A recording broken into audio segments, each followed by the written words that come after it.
Hello दोस्तों, जय हिंद। आपके अपने YouTube channel Ajay GS classes में आपका स्वागत है। हम लोग आज पढ़ेंगे इंग्लिश के बारे में। इंग्लिश का एक बेसिक नॉलेज हम लोग लेंगे कि विभिन्न प्रकार की प्रतियोगी परीक्षाएं में आजकल इंग्लिश का भी बोलबाला धीरे धीरे बढ़ते चला जा रहा है। जैसे अभी हाल ही में UP-SSC के द्वारा जो है एक नया पाठ्यक्रम लेकर के आया है UP-PT। UP-PT में भी इंग्लिश पूछी जाएगी। हम लोग आज बेसिक से ही सीखेंगे कि इंग्लिश क्या है, इंग्लिश के ऐसे कौन कौन से पार्ट हैं जो UP-PT या विभिन्न प्रकार की प्रतियोगी परीक्षाओं के लिए महत्वपूर्ण है। कहा जाता है कि फैसला जो भी हो मंजूर होना चाहिए, इश्क हो या जंग हो भरपूर होना चाहिए। कहा जाता है कि किसी भी कार्य को यदि लगन से या मेहनत से किया जाए, कहीं ना कहीं वो सफलता अपना एक ना एक दिन जरूर मिलती है। आइए हम लोग आज एक नए सेशन की शुरुआत करते हैं, वो है इंग्लिश। हम लोग जानेंगे इंग्लिश में सबसे बेसिक चीज़ें जिसे हम लोग बोलते हैं some basic concept. Some basic concepts, some basic concepts, some basic concepts. Some basic concept का मतलब होता है, सम का मतलब होता है कुछ, बेसिक का मतलब होता है आधारभूत, बेसिक का मतलब होता है आधारभूत, कॉन्सेप्ट का मतलब होता है अवधारणा, कॉन्सेप्ट का मतलब होता है अवधारणा। तो हम लोग पढ़ेंगे कि सम बेसिक कॉन्सेप्ट के बारे में या कुछ आधारभूत अवधारणा के बारे में कि इंग्लिश की शुरुआत जो होती है हम एकदम बेसिक न्यूज़ से पढ़ेंगे। जिस प्रकार से एक भवन का जब निर्माण होता है, सबसे पहले गड्ढे की खुदाई होती है, फिर ईंटा पत्थर डाला जाता है, उसके बाद पिलर से एक खंभा निकलता है, खंभे के सहारे पर जो है फिर धीरे धीरे करके एक बिल्डिंग का, एक भवन का निर्माण होता है। सेम उसी प्रकार से यदि हम कहा जाता है कि यदि भवन की नींव को मजबूत ना किया जाए तो भवन अंत में ध्वस्त हो सकता है। जब भवन बनकर निर्माण हो जाएगा या जब घर बनकर बन जाएगा तो वो भवन गिर सकता है। उसी प्रकार से यदि हमारी बेसिक पॉइंट नहीं मजबूत होगा तो हम इंग्लिश को समझ नहीं सकते हैं, बाद में हमको बहुत ज़्यादा दिक्कतें क्रिएट कर सकता है।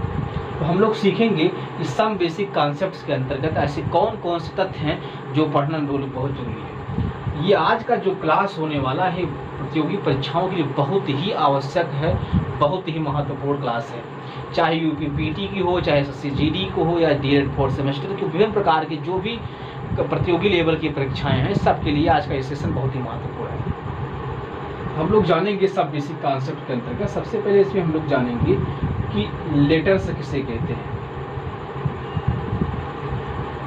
लेटर्स किसे कहते हैं, लेटर्स किसे कहते हैं। लेटर में एक बात आप विशेष ध्यान रखिएगा कि कुछ वर्ड ऐसे होते हैं, कुछ शब्द ऐसे होते हैं जिसके अंत में यस या ईएस लगा देने से उसके अर्थ में क्या हो जाता है, परिवर्तन हो जाता है। जैसे यहाँ पर हम लिखें ऑर्डर, ORDER, ये ऑर्डर है। ऑर्डर का मतलब होता है एक प्रकार से हम देखें एक होता है क्रम। अगर इसी ऑर्डर शब्द में, इसी ऑर्डर शब्द में अगर इसी में हम यस जोड़ देते तो इसका अर्थ बदल जाता है, इसका अर्थ हो जाता है आदेश। ऐसे बहुत सारे वर्ड हैं जिसके अंत में यदि यस या ईएस लगा दिया जाता है उसका अर्थ क्या हो जाता है, बदल जाता है। तो यहाँ पर लेटर में जब यस लग गया, एक लेटर का मतलब होता है पत्र, क्या होता है, पत्र। लेकिन लेटर के लास्ट में जब यहाँ पर आप देख रहे हैं कि यहाँ पर यस जब लग गया, इसका अर्थ बदल गया, इसका अर्थ क्या हो गया, अक्षर हो गया। क्या हो गया, अक्षर। तो हम जानेंगे कि अक्षर कहते किसे हैं, अक्षर होता क्या है, या अक्षर जिसे हम हिंदी में अक्षर कहते हैं उसे ही इंग्लिश में हम क्या कहते हैं, लेटर्स कहते हैं। लेकिन यदि इसकी हमें परिभाषा बतानी हुई तो हम कैसे बताएंगे। अगर बताना हो तो हम बताएंगे कि भाषा की सबसे छोटी इकाई को, भाषा की सबसे छोटी इकाई को, भाषा की सबसे छोटी इकाई को, भाषा की सबसे छोटी इकाई को अक्षर कहते हैं। भाषा की सबसे छोटी इकाई को अक्षर कहते हैं। भाषा की सबसे छोटी इकाई को अक्षर कहते हैं। लेकिन हम लोग अंग्रेजी पढ़ रहे हैं, हिंदी इंग्लिश दोनों साथ साथ चलेंगे, क्योंकि हिंदी वाले भी छात्र समझ सके इससे, इंग्लिश मीडियम वाले भी बच्चे समझ सकें। हम लोग जानेंगे कि भाषा की जो सबसे छोटी इकाई होती है, जो सबसे क्या होती है, छोटी इकाई होती है, वही क्या कहलाती है, अक्षर कहलाती है। क्या कहलाती है, अक्षर। भाषा की सबसे छोटी इकाई को क्या कहते हैं, अक्षर कहते हैं। इंग्लिश में हम किसे कहेंगे, अगर इसी चीज को हमें इंग्लिश में कहना हुआ तो इंग्लिश में हम कहेंगे यहाँ पर स्मॉलेस्ट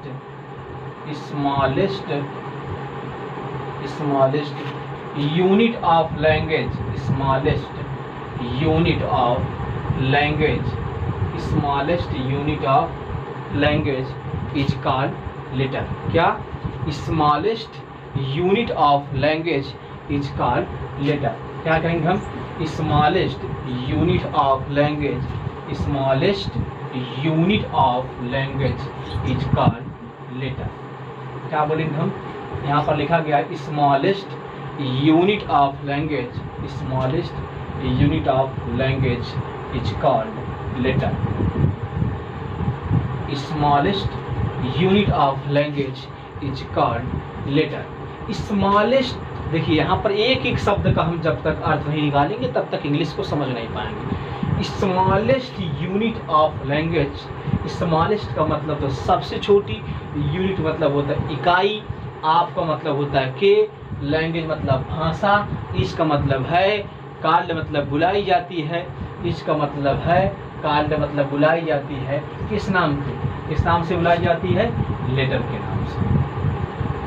किसके नाम से, लेटर के नाम से बुलाई जाती है। कह रहा है smallest unit of language is called letters, smallest unit of language is called letter. Smallest मतलब सबसे छोटी, यूनिट मतलब इकाई, आपका मतलब के, भाषा मतलब लैंग्वेज मतलब भाषा, इसका मतलब है, बुलाई मतलब काल मतलब बुलाई जाती है, लेटर मतलब अक्षर के नाम से। तो हम कह सकते हैं कि भाषा की जो सबसे छोटी इकाई होती है उसे हम क्या कहते हैं, अक्षर कहते हैं। भाषा की सबसे छोटी इकाई को हम क्या कहते हैं, अक्षर कहते हैं। Clear. Smallest unit of language, smallest unit of language is called letters, या भाषा की सबसे छोटी इकाई को हम क्या कहते हैं, अक्षर कहते हैं। इंग्लिश में टोटल 26 अक्षर होते हैं। कितने होते हैं, 26 अक्षर होते हैं। अंग्रेजी वर्णमाला में टोटल लेटरों की संख्या है, टोटल जो लेटर्स की संख्या है वो कितनी है, 26 है।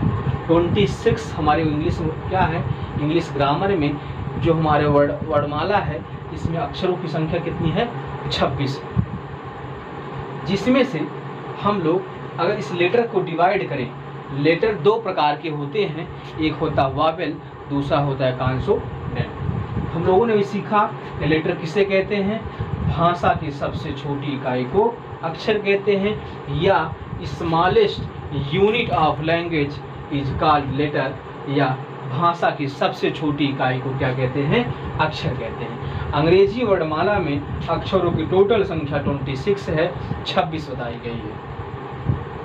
अक्षर दो प्रकार के होते हैं। कितने प्रकार के, अक्षर दो प्रकार के होते हैं। पहला होता है वावेल्स, पहला होता है वावेल्स, दूसरा होता है कॉन्सोनेंट्स। पहला क्या होता है, वावेल्स, दूसरा होता है कॉन्सोनेंट्स। यहाँ पर वावेल्स को हम स्वर कहते हैं, कॉन्सोनेंट को हम व्यंजन कहते हैं। क्या कहते हैं, अक्षर या लेटर दो प्रकार के होते हैं, 2 types of letters, first vowels, second consonant. Vowels को हिंदी में हम स्वर कहते हैं, अंग्रेजी में से हम व्यंजन, अंग्रेजी में कॉन्सोनेंट, हिंदी में से हम क्या कहते हैं, व्यंजन कहते हैं। क्या कहते हैं, व्यंजन कहते हैं। लेटर्स हमने बताया कि लेटर्स दो प्रकार के होते हैं, वावेल और कॉन्सोनेंट। इंग्लिश ग्रामर में जो लेटर्स की टोटल संख्या निर्धारित की गई वो 26 की गई। कितनी की गई, 26 की गई। कितनी, 26 अक्षर। 2 types of letters, first vowels, second consonant. अक्षर दो प्रकार के होते हैं, वावेल और कॉन्सोनेंट। वावेल्स की संख्या इंग्लिश में 5 प्रकार की होती है, कॉन्सोनेंट की संख्या कितने प्रकार की होती है, 21 प्रकार की होती है। कितने प्रकार की होती है, 21। तो हम लोग जानेंगे कि वावेल्स किसे कहते हैं। वावेल किसे कहते हैं? स्वर किसे कहते हैं? ए लेटर्स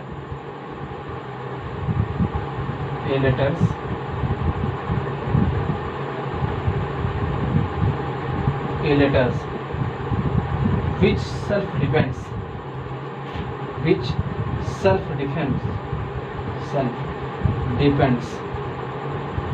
is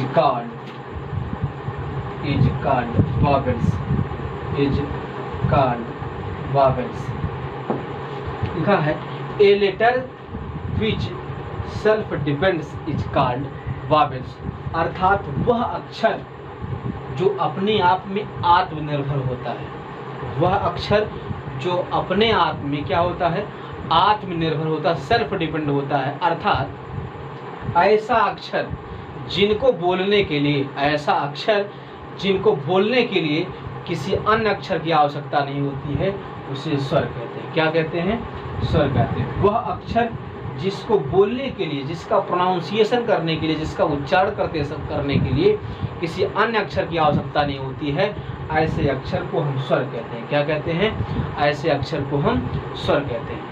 अंग्रेजी में स्वर जो होते हैं वो 5 प्रकार के, एक हाथ में जितनी प्रकार की अंगुलियां हैं, एक हाथ में जितनी अंगुलियां हैं, उतने इंग्लिश ग्रामर में वॉवेल्स की संख्या है। ए, ई, आई, ओ, यू, कितने प्रकार के? 5 प्रकार के। कौन कौन से? ए, ई, आई, ओ, यू। अंग्रेजी ग्रामर में जो वॉवेल है, वॉवेल एक ऐसा अक्षर है जिनको बोलने के लिए किसी भी अक्षर की आवश्यकता नहीं होती है। अर्थात स्वर वह होता है जो सेल्फ डिपेंड होता है, किसी अन्य व्यक्ति की आवश्यकता नहीं होती है। कुछ व्यक्ति ऐसे होते हैं जिनको किसी भी कार्य की या किसी की व्यक्ति की आवश्यकता नहीं होती, मिर्चुक टाइप के लोग होते हैं। उनको सब कुछ रहते हैं भी, उनसे कुछ मतलब नहीं दुनिया से क्या हो रहा है, क्या जा रहा है। उसी प्रकार से यह वावेल है। वावेल को किसी से कोई लेना देना नहीं, इसके पास सब सुविधाएं अवेलेबल है, मोबाइल, टीवी, कूलर सब इत्यादि इसके पास है। इसको कोई चीज़ नहीं चाहिए, ये अपने आप में सेल्फ डिपेंड है। अर्थात इंग्लिश ग्रामर ने बताया कि वावेल जो संख्या निर्धारित की गई वो 5 की गई। कौन कौन से? ए, ई, आई, ओ, यू। 5 प्रकार के क्या होते हैं? वावेल होते हैं। हम नोट कर देते हैं यहाँ पर। A, E, I, O, U. A letter which self depends is called vowels, एक ऐसा अक्षर जो अपने आप में क्या होता है? सेल्फ डिपेंड, आत्मनिर्भर होता है। ऐसे अक्षर को हम क्या कहते हैं? वावेल्स कहते हैं। इंग्लिश में वावेल्स की संख्या टोटल 5 बताई गई है। कौन कौन से? ए, ई, आई, ओ, यू। कौन कौन से? ए, ई, आई, ओ, यू। 5 प्रकार की वावेल्स। हम लोग जानते हैं कॉन्सोनेंट किसे कहते हैं। क्या कहते हैं? कॉन्सोनेंट किसे कहते हैं? कॉन्सोनेंट की यदि हम बात करें, इंग्लिश में consonant vowel A, E, I, O, U को छोड़ करके, किसको? ए, ई, आई, ओ, यू को छोड़ करके बाकी जो लेटर बचता है वह क्या कहलाता है? कॉन्सोनेंट कहलाता है। क्या कहलाता है? कॉन्सोनेंट कहलाता है। हम जानेंगे कॉन्सोनेंट किसे कहते हैं। A letter which is depends on vowels, depends on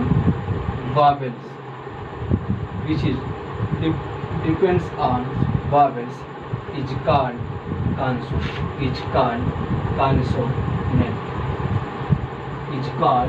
consonant. A letter which is depends on vowels, a letter which is depends on vowels, किस पे? स्वर पर। किस पे? स्वर पर। is called consonants। देखिए, ए लेटर मतलब एक अक्षर which is depends, जो क्या होता है? निर्भर होता है किस पे? on vowel, स्वर पर। इसका मतलब है काल, मतलब बुलाया जाता है, consonant मतलब व्यंजन के नाम से। वह अक्षर जो किस पे निर्भर होता है? स्वर पर निर्भर होता है। ऐसे अक्षर को हम क्या कहते हैं? व्यंजन कहते हैं या कॉन्सोनेंट्स कहते हैं। A letters which is depends on vowel, a letters which is depends on vowels is called consonant. A letter which is depends on vowel is called consonant. एक ऐसा अक्षर जो स्वर पर निर्भर होता है उसे हम क्या कहते हैं, व्यंजन कहते हैं, इंग्लिश में कॉन्सोनेंट्स कहते हैं।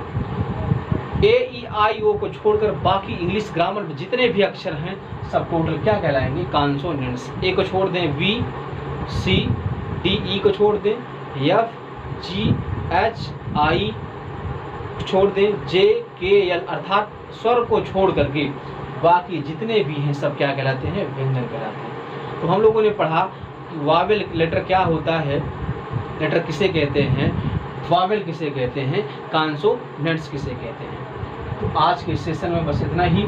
लेटर्स क्या है, वावेल्स क्या है, कॉन्सोनेंट्स क्या है। फिर से एक बार हम लोग हौसले के साथ बोलेंगे कि फैसला जो भी हो मंजूर होना चाहिए, फैसला जो भी हो मंजूर होना चाहिए, इश्क हो या जंग हो भरपूर होना चाहिए। जय हिंद, जय भारत।